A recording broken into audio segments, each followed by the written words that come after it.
Bye. Good morning, ladies and gentlemen. Today we'll try to I will try to explain you the basic concept of fluid management, particularly focus on the intrauterine pressure. It's a very hard issue, quite complicated to explain. So I have organized for you some toys in order to better explain what I call the fluidodynamics of the instruments, together with the most recent instrumentation. So the first basic concept is that any scope has its own characteristic. It's like us, human. We are different. We look similar, but we are different one from the other one. There is tall, there is the short one, there is the fat, the thin one. So the same thing is for the scopes. There are scopes that we are used for, like the rossettoscope. There are large instruments. This one, for example, there are the internal and external sheath of the 26 French rossettoscopes. It's close to 9 millimeters in diameter, while we have the most recent hysteroscope. They are ranging 4 millimeters. So you see immediately the difference. It's quite high, and I give you the two examples. So there are differences. So you can imagine that the fluid inside these two scopes goes in a different way. To better understand, we have a basic concept. I have a 20 ml syringe, a normal syringe, to explain to you what it means, the resistance for the fluid. It is most similar to the resistance for the electricity. So if I have the syringe is filled with the liquid, I will easily empty the syringe, if you see from the tip and my hands. Syringe has been emptied in probably 4 seconds, okay, with a certain force. If I fill in the syringe again with the same amount of liquid, but I reduce the output channel introducing the needle. So the needle is much more thinner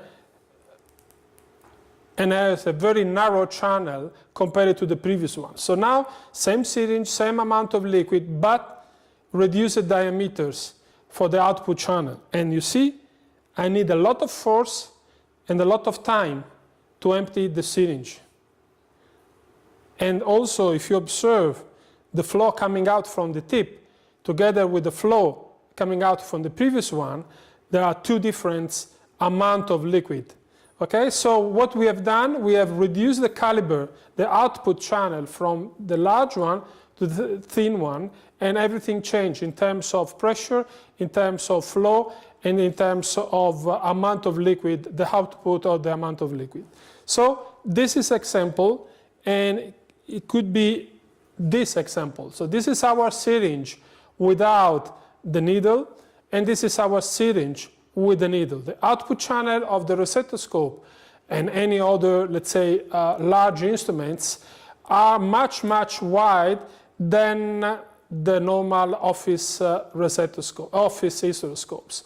So to let the fluid pass through these small diameter scopes, you need a lot of force, like the force I was putting on my finger, to push the piston and to let the liquid going out. So this is the basic concept. If you understand this basic concept, then we go into the devices to keep the pressure, the constant pressure inside the uterine cavity. So the most known one are the gravity, the bags at the gravity pressure.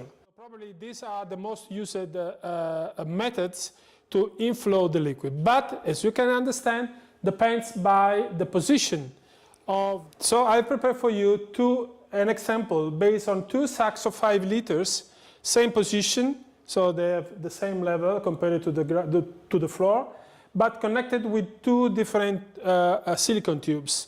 This is the simple silicone tubes you use for endovenous injection, and this is a typical endoscopic silicone tubes. As you can see, the diameter is different. So I will show to you what it means only to change the output tube will change the amount of liquid, the flow coming out. So if I open the endovenous system, I have a certain flow. If I open my endoscopic tubes, you see, there are two different outputs. You can see how much pressure is given on this tube only because there is much flow. Here, the pressure is acting on a larger channel, so I have less resistance for the fluid to go out, while in the endovenous system, the fluid goes much slower because the channel is much smaller inside in diameter. Okay? You can see different, but the sacs are positioned in the same level. If I will stay in this position, then it acts the second variable. So the first variable is related to the diameter of the output silicone tubes. The second variable is the amount of liquid inside the sac. If for some reason I will close the endovenous system and I let the other one going out, at a certain point we'll change the amount of liquid into the sac. Changing the amount of liquid into the sac, the gravity pressure will also change. So we will have two different flows. One generated by this amount of liquid, much more than this. And this was much more reduced. This means that at a certain point, probably if I will empty the sac connected to the large silicone tube, I will get the same flow I will be able to have using this sac filled in, connected with these thin silicone tubes. Only because the amount of liquid, the pressure, the gravity pressure on this liquid will act as an extra pressure, an extra flow. So to better explain the concept, I just empty half of the sac connected to the larger diameter silicone tube, and I left intact the other one. So now, as you can see, one is still empty, so we have 5 liters, almost 5 liters. And here probably around 2.5 liters. And watch what's happened into the flow. If you compare the previous flow, you will see that now the two flows are very similar. Why? Because gravity pressure is acting on the 5-liter sac, this one, still with the full gravity pressure. On this one is acting on not anymore of 5 liters, but on 2.5 liters. So this is an important concept. As soon as the amount of liquid decreases, if you use only gravity pressure, the gravity pressure the amount of liquid inside the sac will generate a different flow. And at the end of the story, a 5 liters bag and a 2 liters bags, they offer mostly the same amount of liquid, the same flow. This is still higher than this one, but you see much less than before. Okay. So this is the concept of when you want to use the gravity pressure. There are two main variables, the diameter of your output silicone tubes and the amount of liquid in the sac. As soon as the liquid decreases, you will get less pressure in the tube, that means less flow. Okay? So this is the concept number one. Now we move to a different idea, not anymore the gravity pressure, but the compressive curve. Now I have prepared for you a different example. So we are moving from the gravity pressure to another very well-known methods for inflating liquid inside the uterine cavity. That is the compressive curve. Compressive curve is a sac filled with the membrane where you put inside your liquid sac and then you compress, pumping air inside the membrane here. So this will physically compress the sac. So we have two sacs, one with the gravity pressure, still 5 liters, and the other one inside the compressive curve of 5 liters too. The red one is the one connected to the compressive curve. The one white is the one acting on the gravity pressure. So look what's happened, same amount of liquid. This is only with the gravity pressure, this one with the extra force.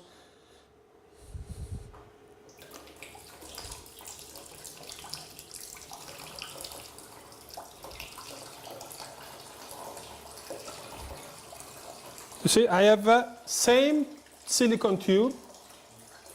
We have the same silicone tubes, but on this one, we have only the gravity pressure, and on the red one, we have an extra force generated by the compressive curve. So I have a much more pressure here, flow, sorry, that will generate a different pressure inside the uterine cavity. And again, here, as soon as we move on the sac, so here, as soon as the liquid will decrease inside the sac, there will be less liquid, less compression acting on the sac, and therefore less flow. So you see, that's the difference. If we use the compressive curve, it's a variable pressure because we go back on the silicone tubes, I increase the pressure. As soon as I increase the pressure, the flow increases.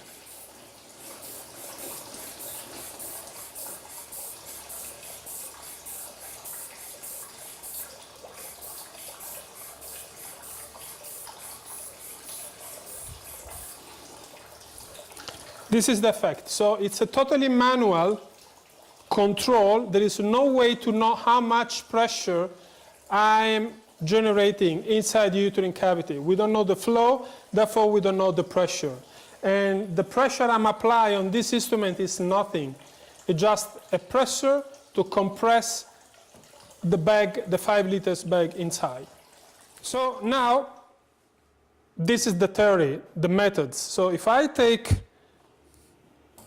the receptoscope and I connect the receptoscope to the compressive curve,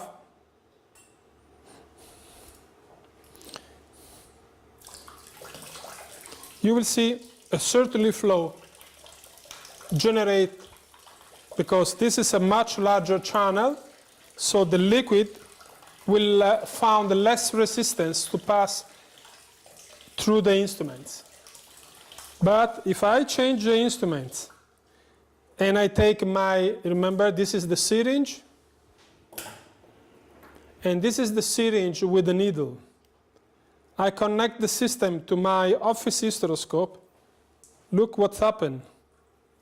I have a very delicate flow. Why? Because this is the needle on the syringe. The fluid found higher resistance inside the instruments, and therefore the flow decreased.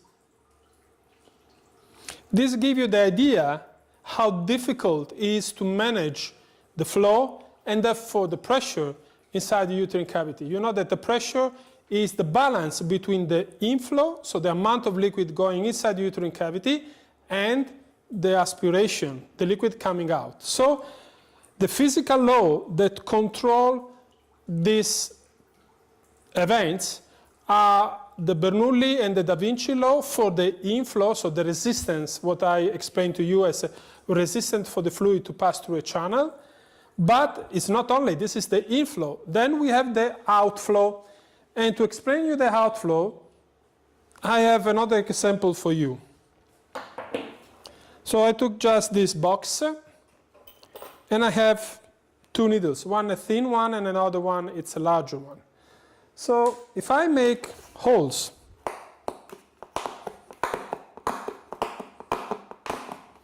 I make some holes here.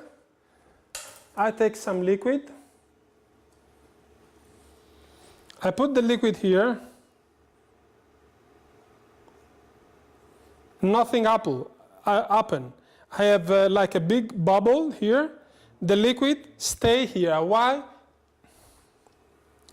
It's called surface tension. Okay, so the liquid stay is not able to pass through this hole. Vice versa, if I make larger holes,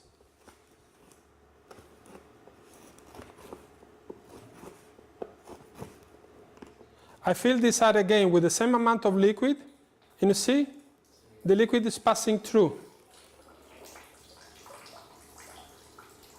What is changed? Change the surface tension. Surface tension is the law that allows the smallest mosquitoes to walk on the water surface. in the lake. So here is the same example. Larger holes, less resistance, less surface tension, the liquid pass through. And this is the same concept when we move to our instrumentation. Here we have a lot of holes, you can see, a lot of holes all around the sheath of the scope, and a very large channel inside. While in the Office Hysteroscope, we have only 5 holes on one side and 5 holes on the other side. And the channel inside, it's a very narrow channel, very, very narrow channel, 20 times smaller than the receptoscope. So it means that if I have a certainly pressure inside the uterine cavity and I have my receptoscope inside, it's enough, a relative pressure around 80, 100 millimeters of mercury to win the surface tension and to push the liquid into the output channel and allows a spontaneous flow of the liquid. Vice versa, with the Office hysteroscopes, to allow the liquid to win the surface tension of this small output channel, I need such a high pressure inside the uterine cavity, around 200, 250 millimeters of mercury, that is not compatible with an awake patient or with the safety of the patient. So this instrument needs not only an active inflow, so the liquid must be pushed in by gravity pressure, by compressive curve, or by one of the machines we will see in a few minutes, but needs also an active aspiration. If we do not have an active aspiration, so if you do not win the surface tension, the liquid will stay inside the uterine cavity and therefore going continuously inside, pushed by gravity or compressive curve, will provoke an extra extension of the uterine cavity.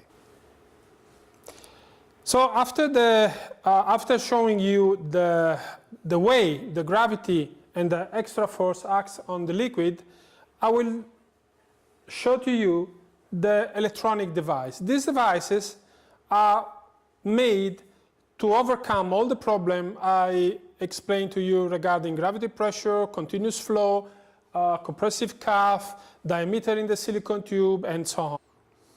Okay. So this instrument, it's already 28 years old. This instrument was designed by Jacques Hamoux, you see the name, Hamoux Endomat, as a perfect companion of the receptoscope. So at the time, in 1990, there were no Office hysteroscopes available. CO2 was still the distension media, and therefore Jacques Hamoux thought to overcome all the problem I told you before, creating the perfect companion for the receptoscope. In fact, if you observe the catalog of Karl Storz, you will see that most of the pictures of the endomat are together with the receptoscope.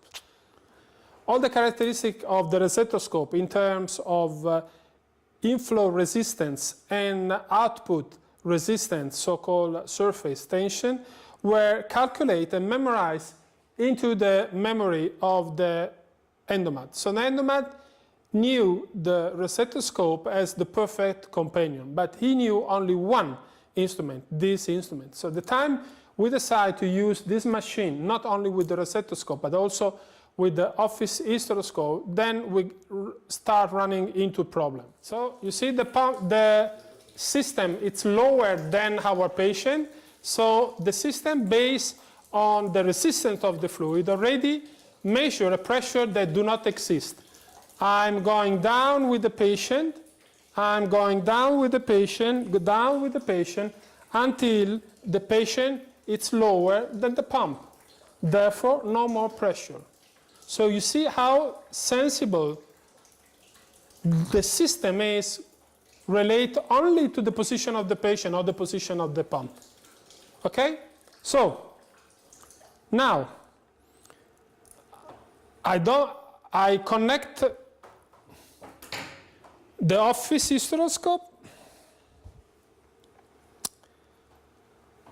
What's happened? Happened that with the receptoscope, 100 millimeters of mercury was probably inside the uterine cavity, around 100 millimeters of mercury. Now, connecting the Office Hysteroscope, the endomat doesn't know that I've changed the instrument. The endomat knows the companion. The companion is the receptoscope. It doesn't know any other device. So we insert the tube on the Office Hysteroscope. There is no way to inform the endomat that we change the instrument. And now, same position of the scope, scope lower than the camera. Watch what's happened on the pressure. The system already read close to 100 millimeters of mercury. And you see the pump is not going fast as before. It's going slowly because it's a continuous feedback between reaching the limit and stopping. And we are not in the uterus. So this to explain to you that this system, it's quite good with the receptoscope, but with the Office Hysteroscope, no. So we fix this parameter, 300 ml per minute, 100 millimeters of mercury, and 0.1 bar of aspiration. It means that if we use the Office Hysteroscopes, the resulting effect in terms of pressure inside the uterine cavity will be around 40-45 millimeters of mercury. We tested this using a modified Office Hysteroscope with a lateral, miniaturized lateral channel where we insert a cardiac catheter for pressure, disposable one. And we measure with special machine the pressure inside the cervix and the uterine cavity. And the surprise was that it was true when I was saying 45 millimeters of mercury. We were working with 45 millimeters of mercury. So this setup, again, 300 ml per minute, 100 millimeters of mercury, and 0.1 bars, with the Office Hysteroscope means a not totally different value in terms of pressure. Not anymore 100 like you saw previous in the with the receptoscope, but 45 millimeters of mercury. So again, I have my scopes, good position, lower than the pump, and the instrument already show close to 100 millimeters of mercury. And look what's happened if I put my pump lower than the patient body, or the patient body higher than the pump, as you prefer. At a certain point, flow practically stop.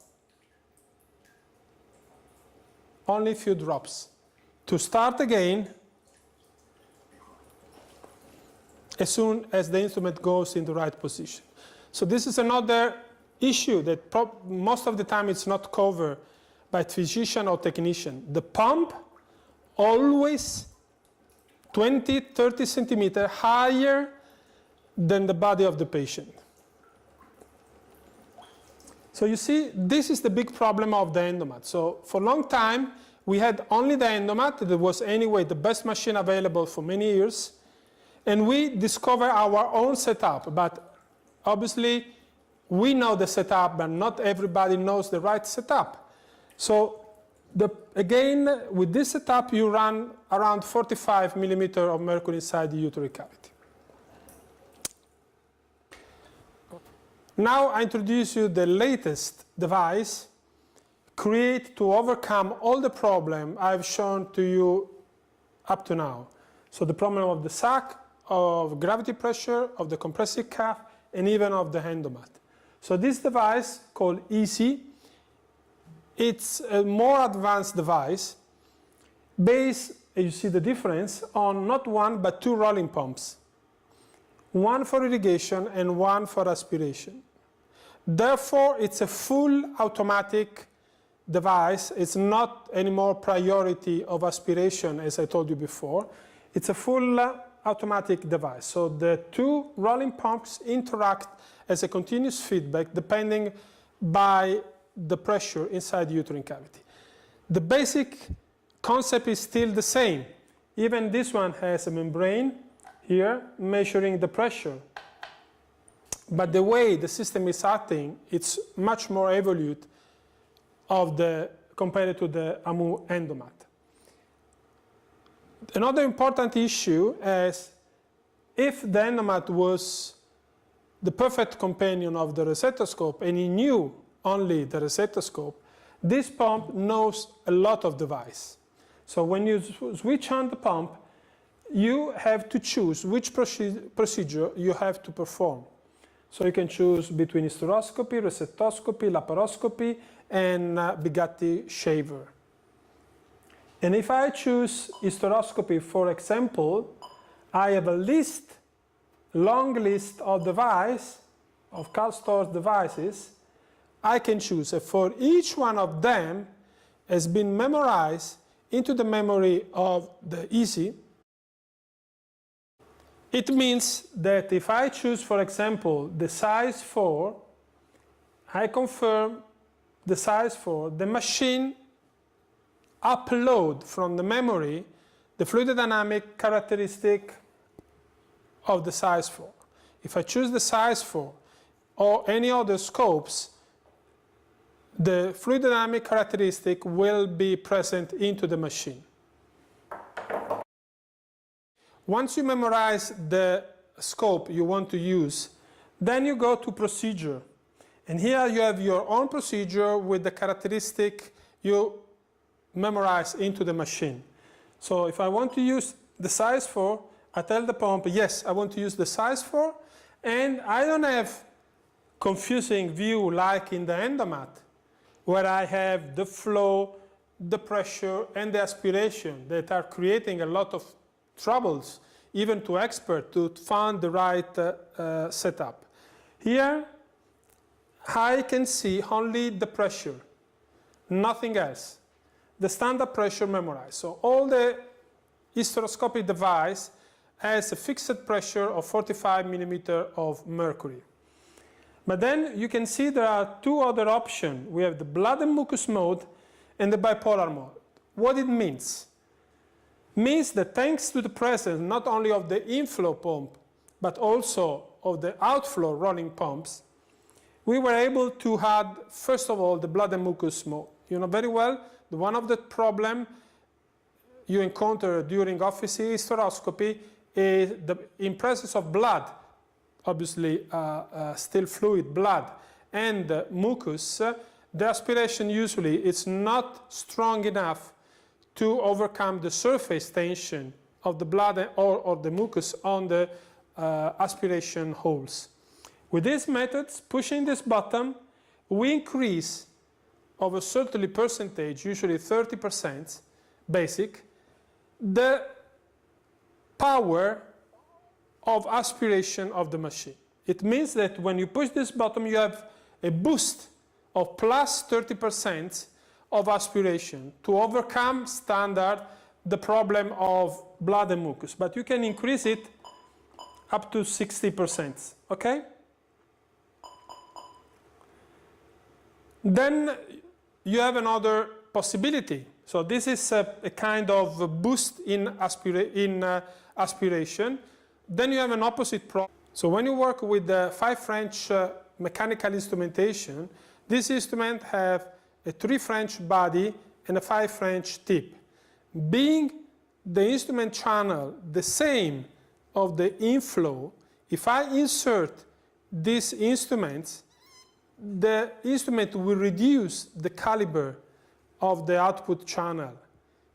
It's again the syringe, the needle, sorry, on our syringe. So the pressure will decrease. So this is the suggestion number 1. Always start your procedure with the scope, with the instrument inside, in order to have a standard flow inside the instrument channel. Anyway, so if we use these instruments, we remove this instrument and we insert a 5 French, full 5 French bipolar needle, or if we insert a Shure system, or if we insert VersaPoint, any other full 5 French body instruments, the flow will be less than the flow we will get with the instrument, with the 5 French instrument inside. Because that instrument is full 5 French. Here we have 3 French, 5 French only on the tip. So most of the people compliance because they remove the instruments, they insert the bipolar and the cavity collapse. Yes, because the flow using gravity pressure, compressive curve, or endomat remain the same. The system doesn't know that we are changing the instrument. Even the easy doesn't know, but we can teach, we can tell the pump that we are using a full 5 French instrument and pushing the button bipolar, that it works only when the pump is activated. The pump gives an extra boost of irrigation to win the resistance encountered by the liquid in the output channel filled with the 5 French instruments. And here I have to tell you something, for example, regarding the setup. Many people, they start the procedure without the instruments. So they start the procedure with the size 4, the size 5, with nothing inside the operative channel. The reason? Because obviously they have much more flow, because they remove the needle from the syringe. So now the channel is totally empty, there is no instrument inside, the less resistance for the fluid, more fluid going through the scope. In fact, if I connect the endomat to my Office Hysteroscope without the instruments, look what happened in terms of flow. Quite a nice flow, okay? I take my instruments, still out of the instrument channel. I open again the flow. So you see the instrument, it's in the rubber seals, but not yet in the channel. So the flow, it's quite high because the output channel is completely empty. There is a lot of space, a lot of flow. As soon as I insert my instrument, look what's happened to the flow. The flow reduce, and the pump starts stopping and running. Because we inserted the needle in the syringe. So many people not aware about all this information, they do not use the instruments to avoid the reduced flow. Now, after showing you the problem related to the use of the endomat with or without the instrument inside the operative channel, I will show how the EC works and what's happened if we, for some reason, will not insert the instrument inside the operative channel. So we have a certainly pressure and a certainly speed. As soon as we remove the instrument from inside, the pump's rollings at the certainly speed for a few seconds and then stops running at the same speed of before. Here we are.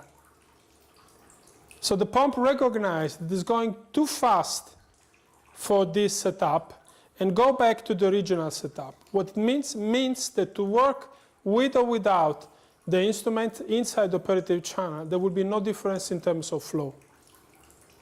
And therefore, it's much useful to have an instrument inside your scope than to ask for the instrument when you need it. So the suggestion is always to start the procedure with the instrument inside your instrument channel. There will be no effect using the EC in terms of flow, because the EC is able to modify the setup depending by the different situation.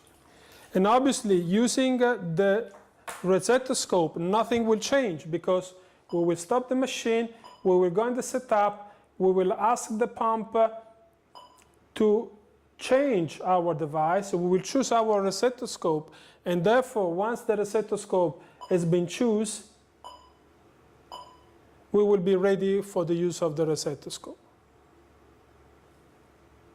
So it's a terrible advantage comparing to the previous system like the AMU endomat.